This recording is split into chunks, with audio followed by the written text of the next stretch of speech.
एक लड़की जिसका बचपन से ही सपना हुआ करता था कि वो भी बॉलीवुड में काम करे और उसका भी अपना एक नाम हो। मगर अफसोस कि बॉलीवुड तक पहुंचने का उसका यह सपना पूरा तो नहीं हुआ। मगर हाँ, उसके लालच और किए गए जुर्म ने उसे जेल के उन सलाखों के बीच अवश्य पहुंचा दिया जिसके बारे में शायद ही उसने कभी सोचा होगा। घर से 1400 किलोमीटर दूर अपने कामयाबी के सपने को संजोए मुंबई आने वाली इस लड़की का नाम मारिया मोनिका सुसाई राज था। यह केरल के कोची की रहने वाली थी। मुंबई आने के बाद मारिया अपने काम की तलाश में इधर उधर घूमती रही। उसने अपने से बहुत कोशिश की कि वो फिल्म इंडस्ट्री में अपना करियर बना ले, मगर उसे कामयाबी नहीं मिलती। और जिसका सबसे बड़ा कारण एक ये भी था कि उसे हिंदी कम आती थी। इसी वजह से उसे ज़्यादातर ऑडिशन में बाहर कर दिया जाता था। हालांकि ऐसा भी नहीं था कि मारिया इससे पहले किसी भी फिल्म इंडस्ट्री में काम ना की, बल्कि मारिया मोनिका सुसाईराज कन्नड़ फिल्म की एक मशहूर एक्ट्रेस हुआ करती थी। 2002 में आई कन्नड़ फिल्म झूठ से उसने अपने करियर की शुरुआत की। उसके बाद 2003 में आई फिल्म एक्सक्यूज मी, 2004 में ओके सर ओके।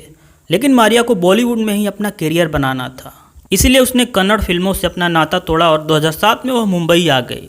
वेल इसी दौरान उसकी मुलाकात नीरज ग्रोवर से होती है। इन दोनों की यह पहली मुलाकात थी। नीरज की बात करें तो नीरज कानपुर के अमरनाथ ग्रोवर का बेटा था। अमरनाथ ग्रोवर कानपुर में एक साधारण व्यापारी हुआ करते थे। उस समय नीरज की उम्र महज 25 साल की ही थी। नीरज के पूरे परिवार को भी नीरज से बहुत बड़ी उम्मीद थी। वह मुंबई में भी अच्छा काम कर रहा था। साल 2008 में जब शाहरुख खान का एक टीवी शो जब स्टार प्लस पर आया तो उसके प्रोडक्शन टीम का हिस्सा नीरज ग्रोवर भी थे। उस शो का नाम था क्या पांचवी पास से तेज हैं। कहा जाता है कि नीरज एक ऑडिशन के दौरान कुछ लोगों से ऑडिशन ले रहे थे। उसी समय मारिया भी ऑडिशन देने के लिए वहां पहुंचती है। नीरज ने मारिया से हिंदी में कुछ सवाल पूछे जिसका जवाब वो ठीक से नहीं दे पाई। इस पर नीरज ने कहा कि हमें तो हिंदी बोलने वालों की ही ज़रूरत है, क्योंकि यह ऑडिशन हिंदी सीरियल के लिए है। हाँ, अगर आपके लायक और कोई काम होगा तो हम आपको कॉल करेंगे। इसके बाद नीरज वहां से चला गया। इधर मारिया ने किसी तरह ऑफिस से ही नीरज का फ़ोन नंबर ले लिया और फिर उसे दूसरे दिन ही फ़ोन करती है। उसने अपने मुलाकात के बारे में नीरज को उस दिन फ़ोन पर बताया तो नीरज भी उसे पहचान लिया। अब दोनों के बीच बातचीत होने का यह सिलसिला शुरू हो जाता है। यही नहीं, आगे चलकर इन दोनों की नज़दीकियाँ बढ़ती चली गई और फिर मारिया कुछ दिनों के लिए नीरज ग्रोवर के फ्लैट पर ही रहने लगती है। मारिया ने अपने बॉयफ्रेंड जेरोम मैथ्यू को भी बताया कि नीरज उसे मुंबई में काम दिलाने में उसकी मदद कर रहा है। साथ ही उसने जेरोम से भी बताया कि नीरज मारिया को लेकर क्रेज रखता है, लेकिन मारिया का उसके तरफ से किसी भी प्रकार का कोई अट्रैक्शन नहीं है। मगर यह जानकारी जेरोम मैथ्यू के मन में मारिया और नीरज को लेकर एक शक का बीज बो दिया था। 6 मई साल 2008 को मारिया ने मुंबई के मलाड इलाके में एक नया फ्लैट ले लिया और उस फ्लैट में जब वो शिफ्ट होने जा रही थी तो उसने उसके लिए नीरज से हेल्प मांगी। नीरज भी उसकी हेल्प करने के लिए उसी फ्लैट पर चला जाता है। रात करीब 10 बजे नीरज और मारिया उसी फ्लैट में मौजूद थे कि तभी इधर मारिया के बॉयफ्रेंड जेरोम मैथ्यू का भी फ़ोन आ जाता है। इधर मारिया से बातचीत के दौरान जब मैथ्यू को यह लगने लगता है कि मारिया के पीछे से किसी आदमी की आवाज़ आ रहा है। इस पर मैथ्यू ने पूछा कि तुम्हारे साथ और कौन है। इस पर मारिया ने बताया कि मेरे साथ नीरज है जो सामान शिफ्ट करने में मेरी मदद करने आया है। तब मैथ्यू ने उसे कहा कि तुम उसे रात में अपने फ्लैट पर मत रुकने देना। इसके बाद लगभग 11:30 बजे के करीब जेरोम ने एक बार फिर मारिया को फ़ोन किया। दरअसल वह जानना चाहता था कि नीरज मारिया के फ्लैट से गया भी है या नहीं। लेकिन इधर मारिया जेरोम से बात करने की बजाय अपना फ़ोन उसी समय बंद कर देती है। बस क्या था, इसके बाद जेरोम की बेचैनी और भी ज़्यादा बढ़ जाती है। उसने तत्काल निर्णय लिया कि वह भी मारिया के मलाड वाले फ्लैट पर जाएगा और देखेगा कि ये दोनों एक साथ हैं या नहीं।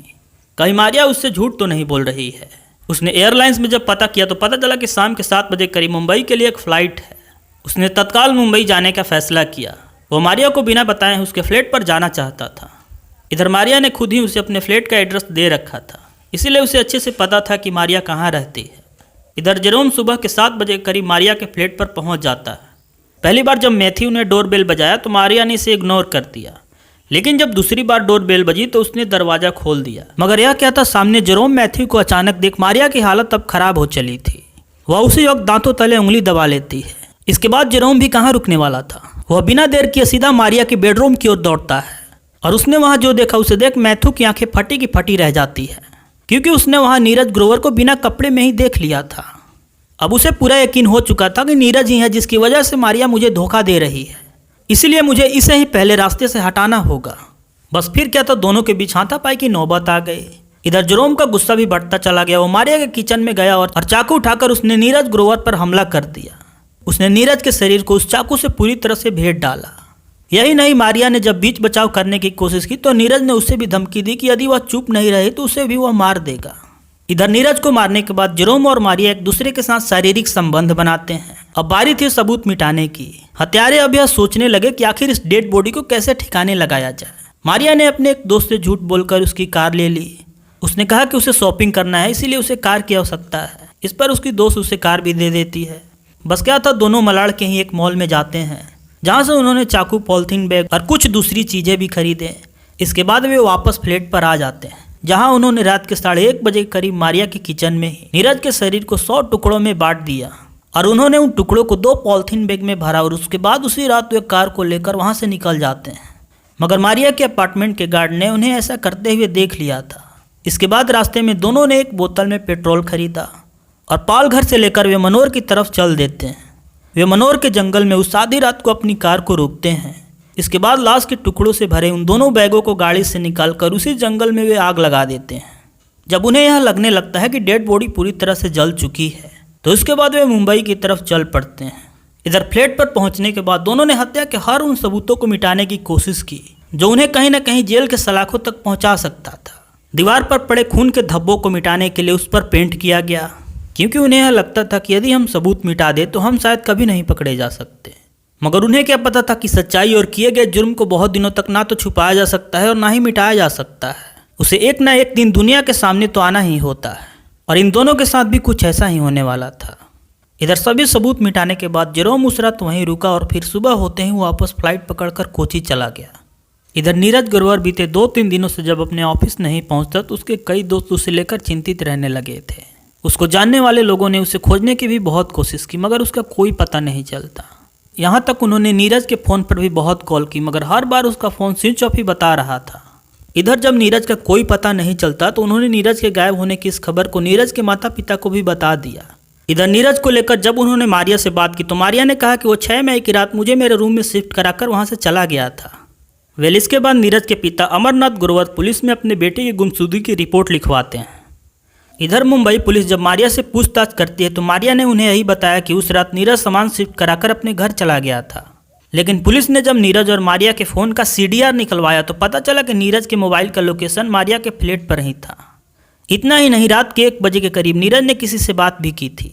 इसके बाद पुलिस ने जब मारिया के फ्लैट के उस गार्ड से पूछताछ की तो उसने बताया कि देर रात मारिया एक लड़की के साथ कार में 2 बैग रख यहाँ से बाहर चली जाती है।